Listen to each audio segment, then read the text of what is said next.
5 Stoic principles that transformed my life in just 1 week. You may have heard of Stoicism before, perhaps from reading about the ancient philosophers like Marcus Aurelius, Epictetus, or Seneca. But let me tell you, diving into Stoic philosophy and applying it to my everyday life has had an incredible impact. I know it might sound like a stretch, but I genuinely believe that the insights I'm about to share could change your life in just a week. These aren't just philosophical ideas to think about, they're practical lessons that I began using in my daily routine. Trust me, I wasn't born with the Stoic mindset, and I had my doubts at first. But after integrating these 5 lessons into my life, the transformation was nothing short of profound. Whether you're looking to improve your emotional resilience, boost your productivity, or just find a bit more peace in your life, I believe Stoic principles can help you get there. So grab a cup of coffee, get comfortable, and let's dive into these life-changing habits. You'll want to stick around for the entire journey because these aren't just abstract concepts, they are actionable steps you can implement starting today. Plus, I'll share personal stories about how each lesson changed my life for the better. Without further ado, let's jump into the first Stoic principle that transformed my life. Controlling what you can. Habit 1. Controlling what you can. The first principle that truly changed my perspective was learning how to focus only on what I can control. Now, like many of you, I used to waste a lot of my energy worrying about things outside my control. The weather, other people's opinions, unexpected challenges, and these were all things I felt helpless against. But once I really understood the Stoic concept of focusing only on the things within my control, everything shifted. I started each day by acknowledging that I can control my thoughts, actions, and reactions, but not much else. Initially, it was difficult. I would get frustrated when things didn't go according to plan. For example, if I was stuck in traffic or someone was rude to me, I would feel angry or stressed. But applying this principle, I learned that I had the power to control how I responded. Instead of focusing on what I couldn't change, I started asking myself, what can I control in this situation? By the 3rd day of practicing this, I felt a remarkable shift. I was calmer, more focused, and far less reactive to external events. One morning, I was stuck in traffic for nearly an hour. Instead of getting upset, I used the time to listen to an audiobook or reflect on my goals for the day. This simple adjustment made me feel more in control and empowered. Controlling what you can isn't just about avoiding frustration, it's about choosing your response,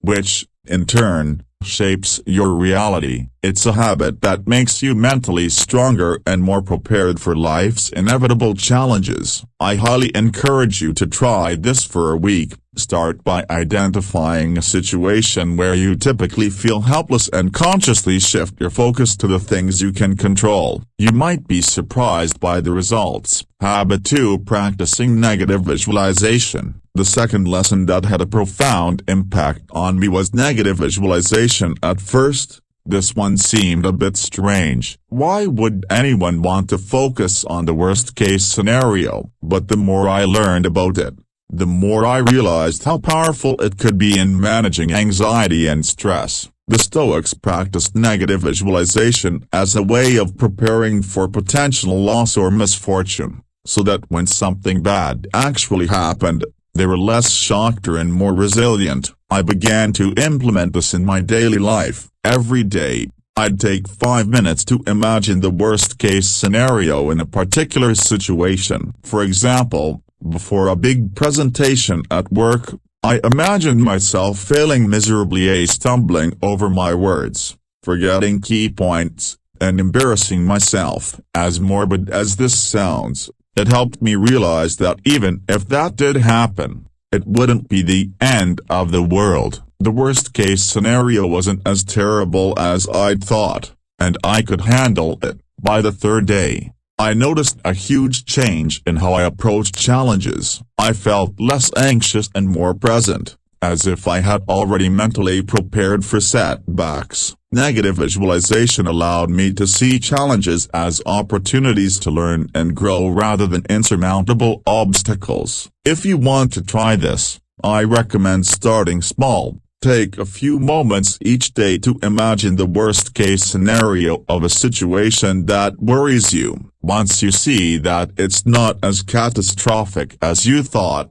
you'll find that your fears lose their grip on you. Habit 3. Embracing voluntary discomfort. Next up, voluntary discomfort. Stoics believe that by intentionally exposing ourselves to discomfort, we can build mental toughness and resilience. At first, this sounded a bit extreme to me. Why would I choose to make my life harder? But I decided to give it a try, starting with small, manageable discomforts. For example, I chose to take cold showers every morning for a week. I'm not going to lie, the first few days were tough, but by the third day, I noticed something incredible.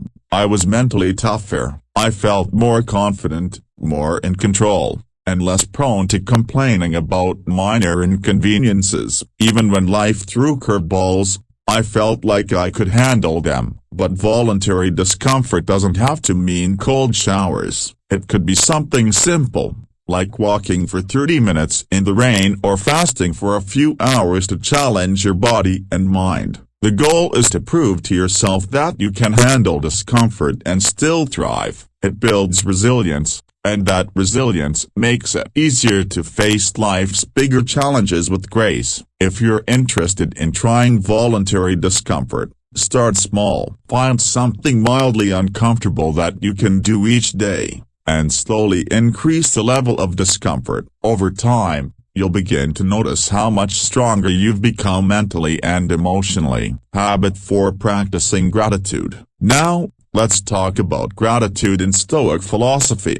Gratitude is an essential practice that encourages us to appreciate what we have instead of focusing on what we lack. Before embracing Stoicism, I used to constantly wish for more success, more recognition, more time. But I quickly realized that this mindset was leading to dissatisfaction and stress. One of the first changes I made was to start a daily gratitude journal. Every night, I'd write down 3 things I was grateful for. It could be as simple as the warmth of a cup of coffee in the morning or the kindness of a colleague. The key was to focus on the small, everyday blessings rather than the big, elusive goals. By the end of the week, I felt a deep sense of peace and contentment. I had trained myself to notice and appreciate the abundance already in my life. This practice didn't just make me more grateful, it also helped me find joy in the present moment. When we constantly seek more, we overlook the gifts we already have. Practicing gratitude brought me back to the present, where I could find happiness in what was right in front of me. If you want to incorporate gratitude into your life, I suggest starting with a simple journal. Write down 3 things you're thankful for every day, and watch how your mindset shifts. It's a simple but powerful practice that will improve your overall well-being. Habit 5. Living in accordance with nature. The final Stoic principle that made a significant difference in my life was living in accordance with nature. This means understanding that we are part of a larger universe, and that our actions and attitudes should be in harmony with the world around us. For me, this meant embracing a more sustainable and mindful way of living. I began by making more conscious decisions about how I spent my time and resources. I reduced my waste, took up gardening, and even made an effort to spend more time in nature, whether it was a walk in the park or just sitting outside to enjoy the fresh air. The more I aligned my life with nature's rhythms, the more peaceful and fulfilling it became. I found that living in accordance with nature didn't just mean environmentalism, it also meant taking care of my physical and mental health in a way that honored my own natural rhythms. Incorporating this principle made me more mindful of how I interacted with the world and how I took care of myself. I learned to slow down and pay attention to the little details of life, as the changing seasons, the sound of birds in the morning, and the simple act of breathing in fresh air. It's a beautiful way to live, and I encourage you to try it. Conclusion: small Stoic changes lead to big results. That wraps up my journey through 5 Stoic principles that transformed my life in just 1 week. These principles have not only shaped how I react to challenges, but they've also redefined what it means to live a fulfilling and purposeful life. I believe that by incorporating these practices into your own routine, you'll find more peace, resilience, and meaning in your everyday life. Start small, focus on the things you can control, and see where these habits take you. I promise you that even a small shift in mindset can lead to significant,